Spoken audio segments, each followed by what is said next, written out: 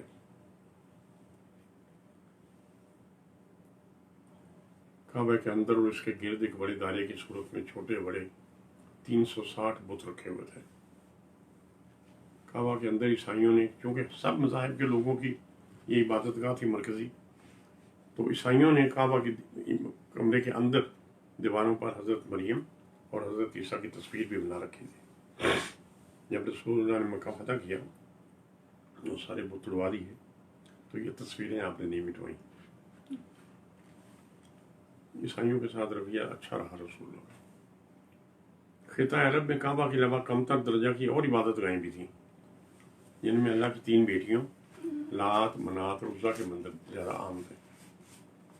یثرب کے لوگوں کی طرح عبد المطلب بھی بچپن ہی سے یثرب کے مغرب کی طرف ساحل سمندر کے قریب قدید کے مقام پر نصب منات کے بت کی عظمت کے قائل تھے، کیونکہ انہوں نے اوپر اثرات مدینہ والے اندر سے اپنے نانکیاں تھی، اپنے ننیال کا بت منات ہی پوچھتے تو نہیں تھے، لیکن اس کی عظمت کے قائل تھے۔ قریش مکہ جنوب میں نخلا کے مقام پر نصب عزا کا بت پوجتے۔ آپ کے چچا ابو لہب کا نام بھی عبد العزا تھا، اسی عزا کے بت کی نسبت سے۔ طائف کے خوشگوار سرسبز پہاڑی مقام پر آباد بنی حوازن کی شاخ ثقیف کے لوگوں نے لات کا بہت اعلیٰ مندر بنا رکھا تھا۔ حج پر آنے والے لوگ اپنے جو بت مکہ ساتھ لاتے، والیان کعبہ کی حیثیت سے قریش مکہ ان کا بھی احترام کرتے۔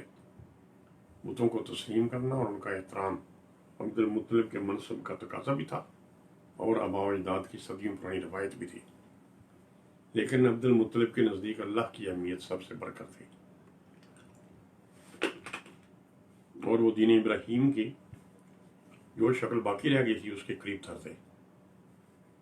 گلا بڑا خشک ہے۔ تاہم مکہ میں قلیل تعداد میں حنفاء ہمیشہ موجود رہے تھے۔ یہ برا حنفاء بتوں کو بنی اسرائیل کے پچھلے کی طرح ایک بدعت سمجھتے، ان سے مکمل لا تعلقی رکھتے اور کعبہ میں ان کی موجودگی کو ناپسند کرتے تھے۔ وہ خود کو حنیف یعنی دین کی خالص شکل پر کاربند سمجھتے۔ یہ حنفاء زیادہ تر مکہ کے مضافات میں مقیم تھے۔ یہودیوں میں یہ عقیدہ موجود تھا کہ ایک نبی کے آنے کا وقت ہو چکا ہے، لیکن وہ سمجھتے تھے کہ بنی اسرائیل میں سے آئے گا۔ بائبل کی کتاب ہے استثناء، اس میں پیشگوئی ہے کہ خداوند تیرا خدا تیری مانند تیرے بھائیوں میں سے ایک نبی بھیجے گا۔ مرکہ بن نوفل اور شام کے بحیرہ جیسے عیسائی راہب یہ جانتے اور سمجھتے تھے کہ آخری نبی ان کی زندگی میں ہی عربوں میں آنے والا ہے۔ عبد المطلب کا بیٹا تھا عبداللہ جو رسول اللہ کے والد تھے۔ ان کی بات سن لیں، عبد المطلب کے ہاں اولاد نہیں ہوتی تھی۔ اس نے خدا سے دعا کی کہ اگر 10 فرزند عطا فرما دے تو میں 10ویں لڑکے کو تیری راہ میں قربان کر دوں گا۔ اچھا، یہ جو بچے قربان کرنے کی روایت ہے، حضرت ابراہیم کو بھی ایسا خواب آیا، اور بھی اس علاقے کی کئی روایات ایسی پائی جاتی ہیں کہ جی بیٹا قربان کر دوں گا۔ ایسا کیا تو کوئی نہیں واقعہ سامنے آتا، لیکن یہ کہ ایسی باتیں، اگر اللہ تعالیٰ 10 فرزند عطا فرما دے تو 10ویں لڑکے کو تیری راہ میں قربان کر دوں گا۔ خدا نے دعا قبول فرما دی اور 10ویں بیٹے کا نام عبداللہ رکھا گیا۔ جب عبداللہ جوان ہوا تو فکر پڑ گئی، ہنسی آتی ہے۔ عبد المطلب کو فکر پڑ گئی کہ منت پوری کرنے کا وقت آ گیا ہے۔ عرب اپنے عہد کو نبھاتے ضرور تھے، اب قربانی سے گریز ممکن نہ تھا، اس کے لیے کوئی وسیلہ یا ہیلہ ڈھونڈ رہے تھے۔ لیکن عبد المطلب چاہتے تھے کہ خدا بندے بزرگ برتر اپنے قرض سے صرف نظر ہی کر دے، لیکن ان کے پاس ایسا کوئی ذریعہ نہ تھا جس سے وہ جان سکیں کہ قربانی معاف کس طرح ہوگی۔ چنانچہ کسی کے بتانے پر انہوں نے کسی کاہن سے رجوع کرنے کا فیصلہ کیا۔ اس وقت جیسے اب ہم جاتے ہیں نا، کسی بابے کو پوچھ لو تو کسی پرانے سیانے کو پوچھ لو، تو ان زمانے میں کاہن ہوتے تھے جو چھوٹے چھوٹے مصرے یا شعر کہتے رہتے تھے، اور اس کے کسی کاہن سے رجوع کا فیصلہ کیا تو مشورہ کیا تو اس کے لیے بتایا گیا کہ یثرب میں ایک مشہور کاہن ہے، وہ اگر رائے دے تو پھر ٹھیک ہے۔ اس مقصد کے لیے اونٹ پر 11 دن کا سفر کر کے عبد المطلب ایک مشہور کاہن کے پاس گئے تو اس نے بتایا کہ 100 اونٹ کی قربانی کے عوض یہ منت پوری ہو سکتی ہے۔ اس طرح عبد المطلب نے مکہ واپس آ کر عبداللہ کے عوض 100 اونٹ قربان کیے۔ اب یہ بھی آپ کو بتا دوں کہ عرب رواج میں انسان کے قتل کا خون بہا بھی 100 اونٹ تھا، تو اس کی جان کے بدلے اس نے کہہ دیا 100 اونٹ قربان کر دو۔ اس طرح حضرت عبداللہ کی جان بچ گئی۔ عبد المطلب کی اکثر بیویاں وادی سے باہر کے خاندانوں میں سے تھیں، لیکن 3 بیٹے عبداللہ، یہ جو رسول اللہ کے والد تھے، ان سے بڑے زبیر اور ان سے بڑے ابو طالب۔ ان کی والدہ فاطمہ تھیں میری والدہ کی طرح، اور وہ خالص قریشی تھیں۔ ان کا دودیال مخزومی خاندان سے تھا، یعنی مخزومی وہ تھے جو ابو جہل والے اور خالد بن ولید والے، اس چودھری خاندان کی وہ تھی، ددیال تھے ان کے۔ اور ننیال قصی کے نسب سے تھا۔ عبد المطلب کے 10 میں سے 3 بیٹے زبیر، ابو طالب اور عبداللہ انہی فاطمہ کے وطن سے تھے، یعنی زبیر، ابو طالب اور عبداللہ سگے بیٹے بھائی ہو گئے نا۔ اس کے علاوہ ان کے وطن سے 5 بیٹیاں بھی تھیں۔ عبد المطلب کی والدہ سلمہ زوجہ ہاشم بھی یثرب کی تھیں، اور سب سے چھوٹے بیٹے عبداللہ کا رشتہ بھی یثرب میں۔ قصی کے بھائی زہرہ کے پوتے وہب، یہ میں یہاں کریکشن ہوتی ہے، اتنی سی اجازت دیں مجھے جی۔